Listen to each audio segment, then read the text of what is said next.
يا أيها الذين آمنوا كتب عليكم الصيام كما كتب على الذين من قبلكم لعلكم تتقون।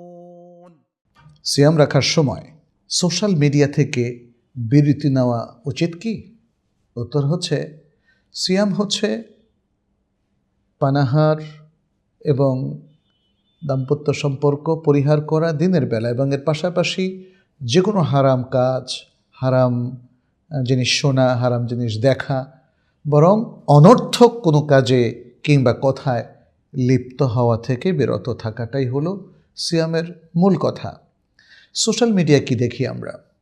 অধিকাংশ ক্ষেত্রেই বা বলা যায় প্রায় সব ক্ষেত্রেই আমরা আননেসেসারি জিনিসগুলো বেশি দেখি, অর্থাৎ অনর্থক জিনিসগুলো বেশি দেখা হয়, এবং সেখানে সাধারণত মানুষকে কিছু জিনিস দেখি আস্তে করে তাকে বিচ্যুতির দিকে নিয়ে যাওয়া হয়।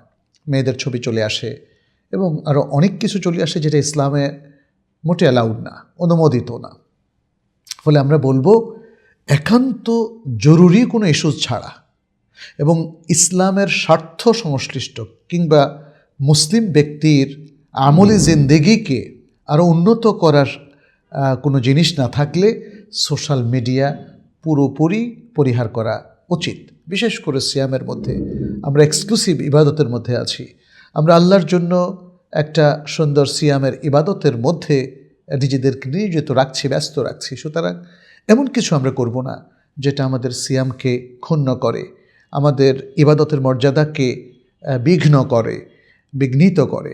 তো সুতরাং আমরা বলবো, জরুরি এবং জায়েজ অনুমোদিত কোনো কিছু থাকলেই আমরা সোশ্যাল মিডিয়া যাব, অন্যথায় সোশ্যাল মিডিয়াকে আমরা পরিহার করব। এবং এই যে নির্দেশনা, এটা শুধু সিয়াম নয়, বরং অন্য সময়ও আমাদের এভাবেই সোশ্যাল মিডিয়ার সাথে আমাদের ব্যবহার করা উচিত, যে এটাকে জরুরি প্রয়োজন ছাড়া আমরা ব্যবহার করব না। অন্যথায় আমরা যেটা দেখছি যে মানুষ সোশ্যাল মিডিয়ার প্রতি আসক্ত হয়ে যায় এবং লম্বা টাইম ধরে সে অপ্রয়োজনীয় নানা জিনিস ব্রাউজ করে সময় নষ্ট করে, যেটি আল্লাহ সুবহানাহু ওয়া তাআলা পছন্দ করেন না। কারণ সময় নষ্ট যারা করে, আল্লাহ তাদেরকে অবশ্যই দায়বদ্ধতার মুখোমুখি করবেন।